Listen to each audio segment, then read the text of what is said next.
Assalamualaikum warahmatullahi wabarakatuh. Hai Socaster, selamat datang di Nine Talk Ramadan. Puasa tuntas, Ibadah berkualitas. Waduh, Pigdi, gak kerasa banget ya. Hari ini itu kita udah memasuki hari ke berapa sih? Hari ke-13 gak sih, Cip? Oh, hari ke-13 di bulan suci Ramadan. Iya. Gak kerasa, berarti kita mau udah 2 minggu berpuasa. Besok ya kita 2 minggu. Gak kerasa banget ya gak sih? Iya, apalagi kita ini sebagai mahasiswa baru, kita pertama kalinya nih puasa sambil berkuliah. Oh, berarti tema Ramadan kali ini itu berpuasa sambil berkuliah. Iya, betul. Dan emang yang aku rasain ini ya, kan karena kita sambil kuliah, tapi bukan dijadikan sebagai alasan sih.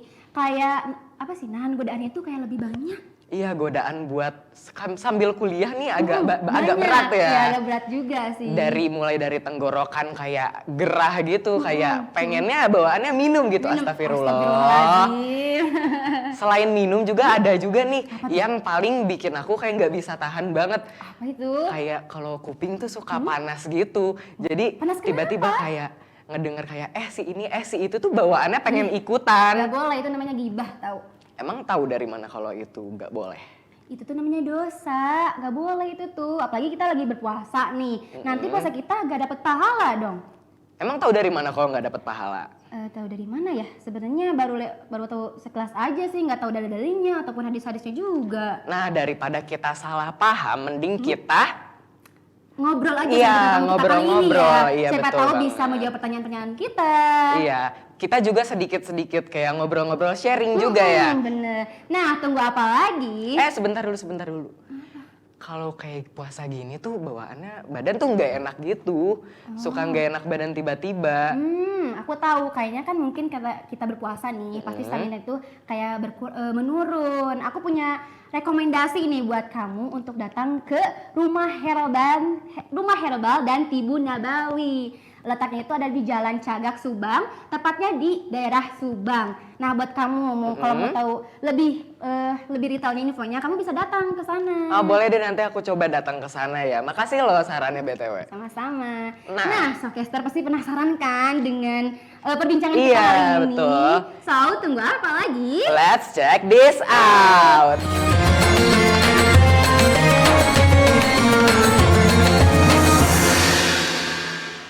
Hai Socaster, Kembali lagi di Nine Talk Ramadan. Puasa tuntas. Ibadah berkualitas. Nah, jadi kali ini kita sudah bersama bintang tamu kita kali Aduh, ini siapa ya? AA boleh kenalkan langsung ke Socaster. Oh iya, boleh. Buat sobat Socaster semuanya. Uhaikum bitahiyatil Islam. Assalamualaikum warahmatullahi wabarakatuh. Waalaikumsalam warahmatullahi Sebelumnya, wabarakatuh.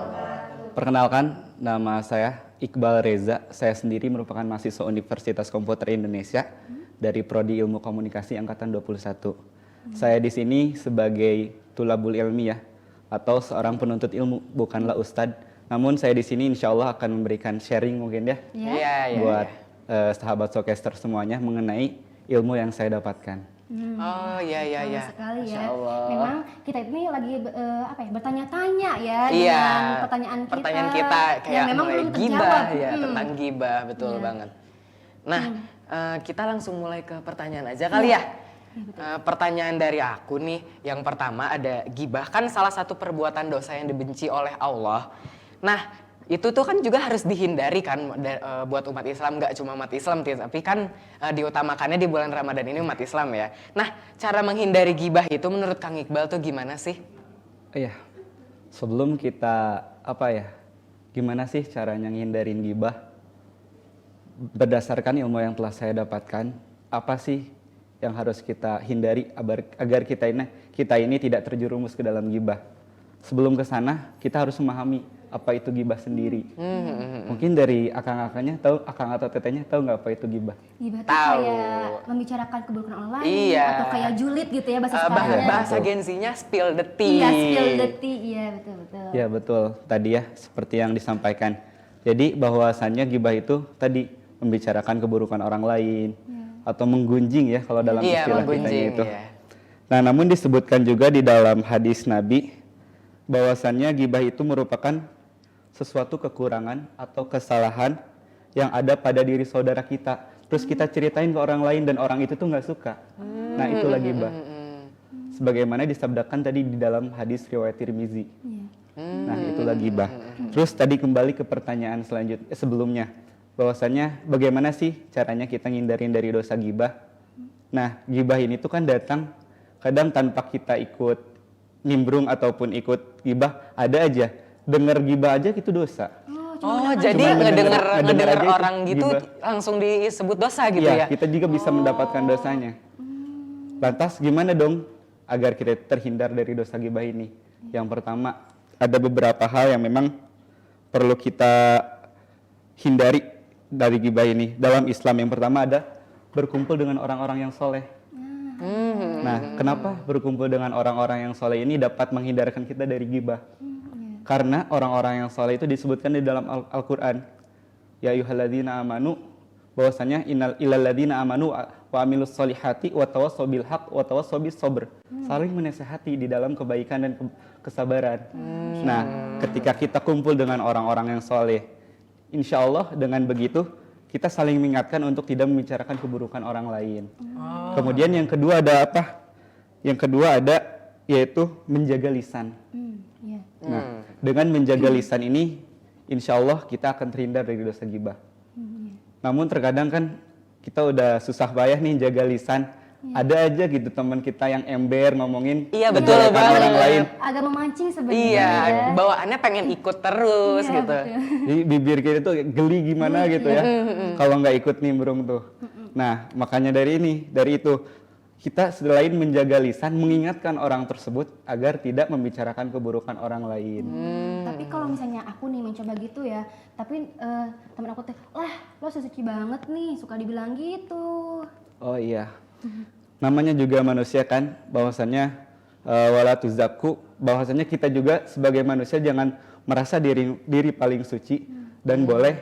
Jadi prinsip saya sendiri itu no judgment, jangan ngejudge orang lain. Iya, iya. Jangan menjudge orang lain, kita itu harus respect. Ketika hal yang disampaikan itu kebaikan, ya kita terima. Walaupun misalkan kan unzur maqala wala tangzur man kila. Lihatlah apa yang dikatakan, bukan siapa yang mengatakan. Sebagaimana perkataan Ali bin Abi Thalib. Iya. Kita terus ingatkan aja, mau gimana pun kita semisal dibilang sok suci lah. Selama itu kemungkaran dan itu selama itu mengakibatkan dosa bagi kita atau bagi teman-teman kita di sekitarnya, kita ingatkan. Nah, itulah salah satu tips and trick mungkin buat ngindarin gimana sih biar gak terjerumus ke dalam dosa ghibah ini. Kemudian ada lagi selain tadi, kita juga harus menyadari bahwa perbuatan ghibah ini merupakan perbuatan dosa besar. Dosa besar ya? Iya. Merupakan perbuatan yang memang kita nganggap sepele gitu, dosa kecil. Namun ketika dosa kecil yang berulang-ulang akan menjadi besar. Iya, iya. Begitulah. Kemudian ketika kita sudah menyadari nih bahwa ghibah itu merupakan dosa, suatu perbuatan dosa, kita juga harus introspeksi diri. Barangkali kita tuh tahu kejelekan orang lain dan kita tuh apa sih yang seharusnya kita lakukan ketika kita tahu keburukan atau dosa yang dilakukan oleh teman kita mungkin, bahkan oleh guru kita. Kita tidak boleh menceritakannya kepada orang lain. Apa yang harus dilakukan? Itu tadi, menasehatinya langsung. Tidak menggibah atau menggunjing karena akan menimbulkan fitnah. Fitnah ya. Jadi kuncinya yang paling pertama itu kita harus pilih-pilih circle. Iya, Betul benar, banget. Terus menjaga lisan juga ya, apalagi itu yang paling penting. Iya, jadi kalau lingkungan kita baik, kitanya juga jadi ikutan baik. Betul. Iya, kalau lingkungan kita buruk, pasti kebawa buruk Iya, ya. apalagi kayak temen suka ngajak kan. Nah, kalau kita nggak bisa menahan diri juga, kita sama aja bohong nggak sih? Iya, lebih baik kita menghindar aja gitu ya. Betul, betul.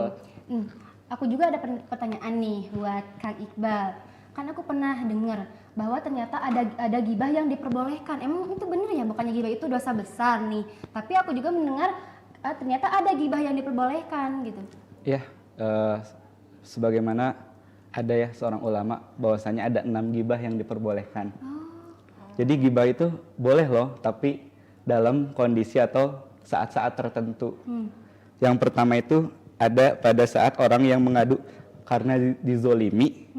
Kemudian tidak apa-apa kita menceritakan kezaliman orang tersebut. Misalkan nih teman kita tuh udah ngezolimi kita, ngebully kita, terus kita ngadu misal ke dosen. Bahwasanya si ini udah membuat perilaku yang tidak senonoh kepada saya. Kita ngadu menceritakan kejelekannya dan itu Oh, diperbolehkan. itu diperbolehkan Iya. ya kecuali itu. Dan Kalau- itu pun tidak disebarkan ke orang lain. Personal. Iya, iya, iya. Jadi menceritakan orang lain, misalkan kita lagi curhat, nyeritain kejelekan orang lain itu boleh. Asalkan tadi orang lain tersebut memang dia telah menzolimi kita dan kita tidak suka atas sikap dia terhadap kita. Nah itu boleh kita menceritakan kejelekan orang tersebut demi mencegah untuk kedepannya lagi. Oh, iya. Kemudian yang kedua yaitu untuk mengenalkan. Nih semisal akang atau tetehnya mempunyai calon atau pasangannya akan menjadi mungkin bagi tetehnya calon imam gitu ya. Kita kan nggak tahu kan latar belakang orang tersebut itu seperti apa, baik buruknya tidak tahu seperti apa. Iya. Kemudian ada orang yang memang teman dekatnya dan itu nyeritain ke akang ataupun teteh tadi kejelekannya seperti apa, keburukannya seperti apa. Nah itu boleh Boleh, demi ya. kemaslahatan ke depannya. Iya, benar. Karena itu pun diperlukan. Nah kemudian yang ketiga orang yang memperingatkan. Orang yang memperingatkan itu boleh loh kita ngegibahin orang tersebut. Semisal ada orang yang memang telah melakukan tindak kejahatan, Iya. baik itu pencurian ataupun apapun itu. Iya. Kemudian kita menceritakan ke orang-orang atau ke masyarakat bahwa orang tersebut itu buronan misalkan, orang tersebut itu jahat. Iya. Kita boleh karena untuk memperingatkan agar masyarakat atau lingkungan tersebut itu Iya. tidak termakan tadi Oh iya orang iya, yang iya. memang bisa melukai atau menjahati kita. Nah kemudian yang keempat apa? Orang yang menyingkap kefasikan. Apa itu maksudnya, Kang? Jadi orang yang menyingkap kefasikan itu adalah orang yang menyingkap kefasikan seseorang yang memang dia itu bermaksiat kepada Allah, baik itu secara terang-terangan seperti misalkan orang tersebut itu telah melakukan kemusyrikan. Agar kita tidak terpengaruh oleh orang tersebut, boleh kita menceritakan bahwasanya si fulan telah melaksanakan kemusyrikan. Dia menyeru orang-orang untuk menyembah selain kepada Allah. Oh, jadi kayak menduakan Allah Iya, gitu menduakan Allah. Kita boleh menceritakan Iya. kejelekan orang tersebut. Nah, kemudian untuk yang kelima yaitu orang-orang yang memang untuk meminta fatwa kepada ulama. Ketika saya nih misalkan punya seorang ustadz atau ulama bertanya, "Ustadz, bagaimana hukumnya? Ini teman saya ada yang suka memang menonton video-video yang tidak senonoh atau itu diperbolehkan." Tapi tanpa ada niatan untuk mempermalukan orang tersebut dan kita pun tidak boleh menyebutkan namanya. Oh jadi contoh kasus Jadi aja contoh gitu kasus ya. aja, itu Iya. boleh ketika kita memang meminta fatwa atau pendapat seorang ustadz atau ulama. Nah kemudian yang terakhir untuk orang yang meminta memberantas kemungkaran. Seperti kita ada misalkan ya ada seorang pemimpin yang melakukan suatu kemungkaran Iya. yang memang itu tuh bertentangan dengan, kalau kita di Islam bertentangan dengan Al-Quran. Kita boleh menceritakan segala keburukan-keburukan atau kemungkarannya kepada masyarakat agar siapa tahu mungkin pemimpin tersebut itu tidak lagi dijadikan acuan oleh masyarakat untuk memimpin masyarakat tersebut dan itu boleh diceritakan. Nah itulah mungkin ada 6 hal atau gibah yang diperbolehkan di dalam Islam. Wah. Sangat bermanfaat sekali Iya, ya. jadi baru tahu nggak Iya, sih? Emang ini sebenarnya ilmu yang baru buat aku. Iya sama aku juga karena baru kali ini ngedengar kayak ada pengecualian Iya, gitu nggak sih? pengecualian ya tentang gibah. Iya, jadi kayak contoh yang tadi udah disebutin itu kayak berguna banget buat Berguna. aku. Jadi Iya, kayak sama. bisa konsultasi misalkan temen aku begini. Jadi daripada salah cerita ke Iya. orang, mendingan kita cerita ke ustadz atau ulama. Iya, yang lebih ahli gitu ya Iya, tentang betul ini. banget. Nah lanjut Kang, pertanyaan dari aku. Kenapa sih seseorang itu bisa melakukan gibah? Apakah orang itu emang suka oversharing aja atau gimana sih? Pertama tadi, kenapa seseorang itu bisa melakukan gibah? Pertama karena lingkungan. Ketika lingkungannya sudah terbiasa untuk gibah atau membicarakan keburukan orang lain, otomatis dia pun akan terbawa. Lingkup kecilnya aja bukan lingkungan deh, teman dekat kita sendiri. Ketika dia memang suka gitu ngomongin orang lain, otomatis kita juga akan terbawa. Nah, fungsinya kita di situ yaitu mengingatkan.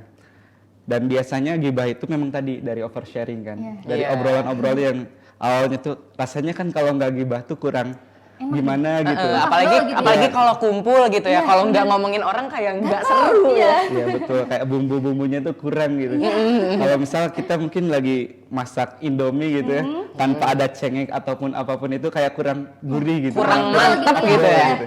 Dan itu tuh bisa menjadikan si obrolan itu cair, sampai orang-orang itu tertarik dengan obrolan kita. Iya, yang ujungnya Makanya, jadi gibah ya? iya gibah tadi. Dimana ketika ada keinginan untuk, bahkan gibah itu di saat seorang itu menginginkan perhatian. Kita misalnya membutuhkan perhatian, kita di dalam satu circle itu nggak didengar. Iya. Ketika kita mempunyai informasi tentang kejelekan seorang ada aja, mereka itu langsung tektokannya itu cepat gitu.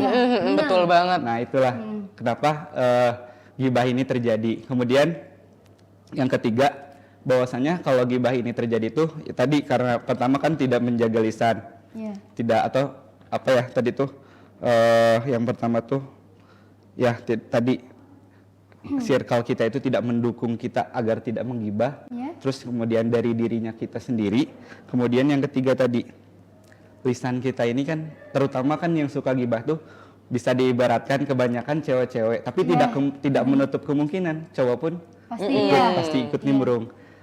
Kita bisa lihat aja, misalkan cowok atau cewek kalau lagi nangis kayak gimana? Biasanya kalau cowok itu nangis nutupin mata kan? Iya, nutupin iya. Sementara cewek nangis nutupin mulut. Nah itu bisa dijadikan pengibaratan bahwa sebenarnya cewek itu paling sulit menjaga lisannya. Makanya kan kebanyakan acara-acara gosip yang membawakan wanita. Iya, wanita, betul. Nah begitu, karena gibah ini merupakan kayak udah makanan sehari-hari gitu. Rasanya kalau kita ngobrol sama temen deket kita atau tetangga kita kayaknya tuh kalau nggak kegibahin orang tuh Kurang gitu ya. gitu. Nah itu kemudian tadi laki-laki itu kenapa dosanya kenapa kalau lagi nangis kebanyakan dari pria itu menutup mata? Karena para pria itu kebanyakan melakukan maksiat dan dosanya itu di mata. Itulah yang menjadi perbedaan antara pria dan wanita itu bisa diukur dari sana gitu, bisa kelihatan gitu. Nah itu mungkin. Wah, seru banget ya obrolan kita Iya, kali seru ini. banget ya. Tapi Showcaster, kita itu masih ada banyak pertanyaan yang lain. Pasti penasaran kan? Tapi Showcaster jangan kemana-mana karena kita akan kembali lagi setelah yang Satu ini.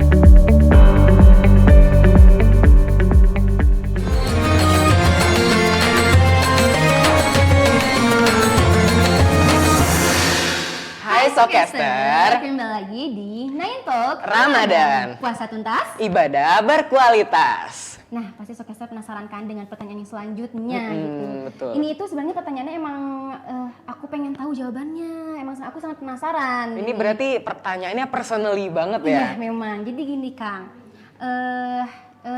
Gibah itu memang dosa ya, dosa besar.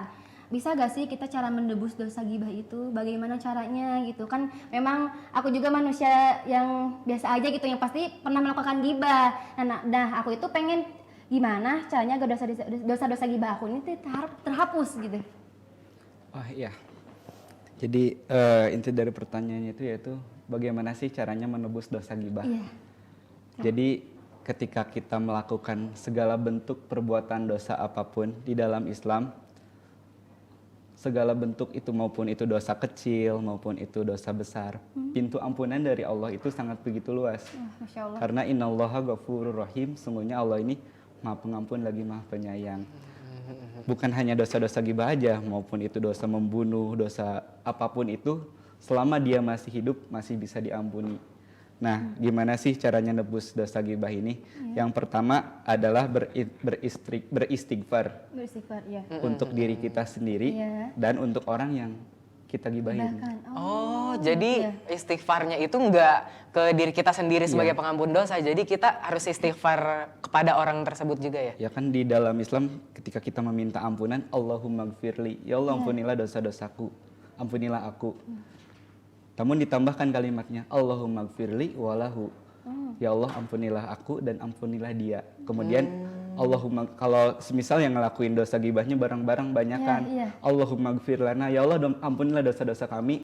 Kemudian walahu, dan ampunilah dosa-dosanya. Ketika kita mendoakan segala bentuk perbuatan yang telah kita lakukan, kita meminta ampun kepada Allah Subhanahu wa taala. Tentunya tadi dengan beristighfar. Nah, ketika kita udah beristighfar, namun ini perlu digarisbawahi, ketika si gibahnya itu udah meluas, tidak cukup si dosa gibah ini tuh ditebus dengan cara beristighfar tadi. Yang bahkan ketika mungkin rumor gibah ini tuh udah nyampe ke banyak orang sehingga membuat seorang itu malu. Ada satu cara yang bisa memang dosa itu ditebus oleh kita, yaitu dengan cara kita meminta maaf langsung kepada orang yang kita gibahi.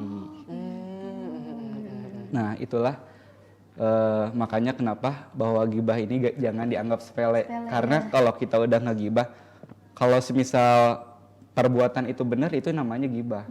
Tapi kalau kita misalkan orang yang kita gibahi itu kejelekan-kejelekannya, keburukan-keburukannya tidak sesuai dengan apa yang telah kita ucapkan, yang telah kita rumorkan, itu kan menjadi suatu kebohongan tersendiri dan suatu fitnah yang mana merupakan perbuatan yang sangat keji gitu.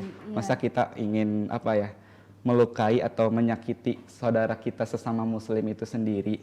Makanya kenapa gibah itu dilarang. Kemudian bagaimana juga, yaitu yang terakhir yaitu sebut kebaikannya seperti engkau menyebut keburukannya. Itulah cara menebus dosa gibah. Ketika kita mungkin udah jor-joran gitu, nyebutin segala bentuk keburukannya, kejelekannya seperti apa.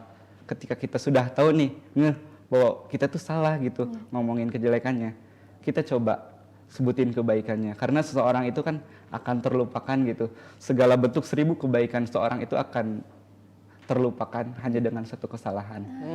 Makanya dari itu kenapa tadi dengan salah satunya itu menebus dosa gibah, sebut kebaikannya seperti engkau dahulu menyebutkan keburukannya. Sebarkanlah kebaikannya. Nah, itulah yang bisa menjadi penebus dosa kita. Mudah-mudahan ya, apabila mungkin tidak menutup kemungkinan semua orang juga pasti pernah melakukan gibah. Betul. Walaupun itu mungkin satu kata atau dua kata, ketika misalkan kita punya niatan menggunjing orang lain, udah ada niat aja. Misal kita udah nyebutin, tahu nggak sih si ini itu, nah itu tuh udah termasuk dosa. Dan bahkan ada transfer pahala. Kita mendapatkan dosa dia ditransfer ke kita, dosa orang yang kita gibahin. Kemudian pahala kita ditransfer ke orang tersebut. Rugi banget ya. Iya, rugi banget ya, kita udah beribadah, udah sering-sering juga kayak bersedekah, tapi kalau kita gibah sama aja ya. sama aja ya. Oh iya Kang, ngomong-ngomong tentang dosa nih, ada nggak sih dampak yang lain yang dihasilkan dari gibah tuh kayak dosa besar atau misalkan contoh yang lain gitu? Oh iya, jadi sebelum ke sana mohon izin untuk menyampaikan satu dalil bahwasannya di dalam Al-Quran surat Al-Hujurat Allah Subhanahu wa taala berfirman, ya ayyuhalladzina amanu jtanibu katsiran minadh-dhon inna ba'dadh-dhon itsmu wa la tajassasu wa la yaghtab ba'dukum ba'dha. Wahai orang-orang yang beriman, kata Allah, jauhilah banyak dari kalian prasangka.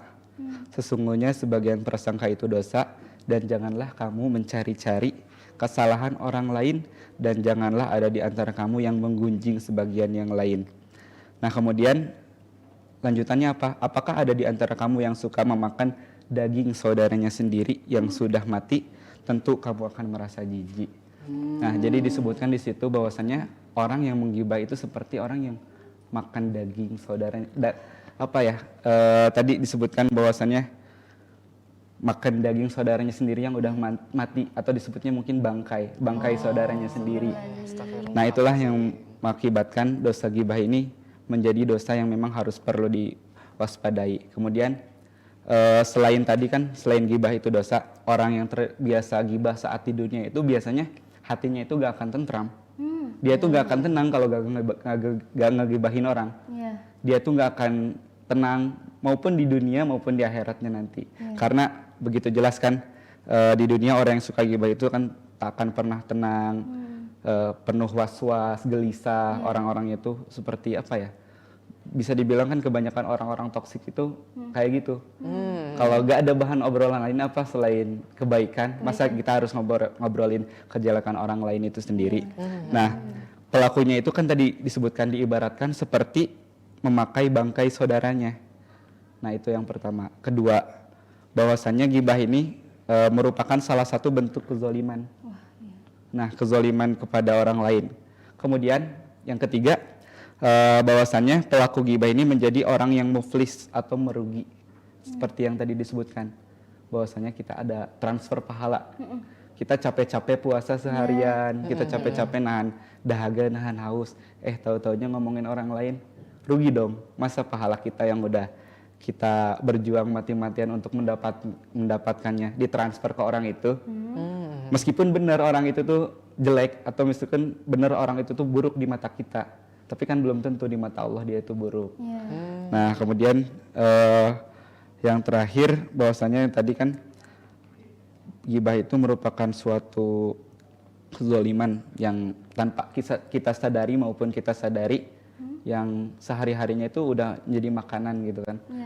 Itu tuh merupakan dampak yang nantinya itu akan menjadi kebiasaan. Meskipun ngegibahin hal sepele atau yang kita anggap udah sekecil, tapi lama-lama kan jadi gede, numpuk. Dan itu tuh butuh proses lagi buat kita meminta ampun kepada Allah. Gak cukup gitu kan hanya dengan beristighfar. Ketika mana bila mana si rumor itu telah beredar, kan dosanya makin berat gitu, beban dosa bagi kita itu tersendiri. Nah, itulah yang menjadikan seseorang itu tidak tenang hidupnya. Karena itu dia penuh rasa dengki, penuh rasa iri hati, hingga menimbulkan penyakit hati. Yang mana kan di dalam kitab Tazkiyatun Nufus atau dari karangan Syekh Imam Ibnul Qayyim Al-Jauzi, bahwasanya salah satu penyakit hati itu tadi iri, hasad, dengki. Kemudian kita itu membicarakan kejelekan orang lain, senangnya ngomporin. Bahkan selain tadi kan menggibah atau menjelek-jelekan orang lain, ada tingkatan selanjutnya, an-namimah. Apa itu an-namimah? Kata ini, an-namimah itu merupakan adu domba. Adu domba ya. Iya, itu mungkin menjadi pembahasan yang lebih jauh lagi dari lanjutan dari gibah itu nantinya akan mengarah kepada an-namimah, adu domba. Adu domba yang lebih besar lagi daripada gibah gitu. Iya, yang lebih besar lagi daripada gibah. Ternyata memang bahaya banget ya gibah itu. Iya, apalagi gibah ternyata dosa jariah juga ya kalau banyak yang tahu ya. Betul banget. Iya. Nah, Kang, aku juga ada pertanyaan terakhir nih. Ada gak sih dalil tentang gibah? Terus landasan atau maksud dari dalil tersebut itu apa gitu? Ya, untuk dalil tersendiri tadi di dalam Al-Quran Surat Al-Hujurat, saya akan membacakan artinya ya. Wahai orang-orang yang beriman, jauhilah banyak dari prasangka. Sesungguhnya sebagian prasangka itu adalah dosa. Dan janganlah kamu mencari-cari kesalahan orang lain, dan janganlah ada di antara kamu yang menggunjing sebagian yang lain. Apakah ada di antara kamu yang suka memakan daging saudaranya yang sudah mati? Tentu kamu akan merasa jijik. Dan bertakwalah kepada Allah, sesungguhnya Allah Maha Penerima Taubat, Maha Penyayang. Nah, tadi disebutkan dalam Quran tersebut Al-Hujurat ayat 12 bahwasanya awal dari segala bentuk gibah itu merupakan dari prasangka. Zon ini merupakan prasangka, baik itu prasangka yang memang timbul dalam diri kita atau prasangka yang memang karena pengaruh dari orang lain, sehingga kita tuh bawaannya tuh berprasangka negatif aja ke orang lain, buruk aja. Padahal kan belum tentu apa yang kita ucapkan, apa yang kita sangka-sangkakan itu bagi di mata Allah itu buruk gitu. Nah, kemudian dalil selanjutnya bahwasanya an Abi Hurairah radhiyallahu an anna Rasulullah sallallahu alaihi wasallam, bahwasanya Rasulullah sallallahu alaihi wasallam itu bersabda qala, bahwasanya ketika itu Abu Hurairah bertanya kepada Rasul, tahukah kamu apakah gibah itu? Rasulullah SAW menjawab, kemudian para sahabat itu menjawab, Allah dan Rasulnya itu lebih tahu. Kemudian Rasulullah SAW bersabda, gibah adalah kamu membicarakan saudaramu mengenai sesuatu yang tidak ia sukai. Kemudian Seseorang bertanya, "Ya Rasulullah, bagaimana menurut engkau apabila orang yang saya bicarakan itu memang sesuai dengan yang saya ucapkan?" Iya, itu gimana? Beliau berkata, "Apabila benar apa yang kamu bicarakan itu Iya. ada padanya, maka berarti kamu menggunjingnya atau tadi menggibahnya." Gibahnya sama aja gitu ya? Iya, sama aja. Dan apabila yang kamu bicarakan itu tidak ada padanya atau nggak sesuai dengan apa yang kita omongin, Iya. maka berarti kamu telah membuat-buat kebohongan terhadapnya. Nah, itulah mengenai dalil apa itu gibah. Dan tadi konsekuensi gibah itu terdapat di dalam Al-Quran surat Al-Hujurat, yang mana nanti di akhirat kita itu akan Allah suruh kita memakan daging atau bangkai orang yang kita gibahi tersebut. Kemudian kita akan diberi minum dari air nanah yang mendidih. Astagfirullah. Itulah yang menjadi istilahnya tuh perlu diwanti-wanti buat kita semuanya agar tidak terjerumus ke dalam gibah ini. Walaupun mungkin awalnya kita ikut nimbrungin omongan orang, atau mungkin kita itu gatel nih pengen ngomong gibah, coba alihkan dengan hal-hal yang lain yang lebih baik lagi. Atau mungkin bisa dengan ketika kita menasehati orang yang gibah itu, trik yang paling baik itu yaitu kita ajak dia ngobrol mengenai tentang apa sih kesukaan dia. Mungkin dia passionnya mungkin kesukaannya di sepak bola. Kita ajak ngobrol dia tentang sepak bola untuk mengalihkan agar pembicaraan gibah itu stop, berhenti gitu.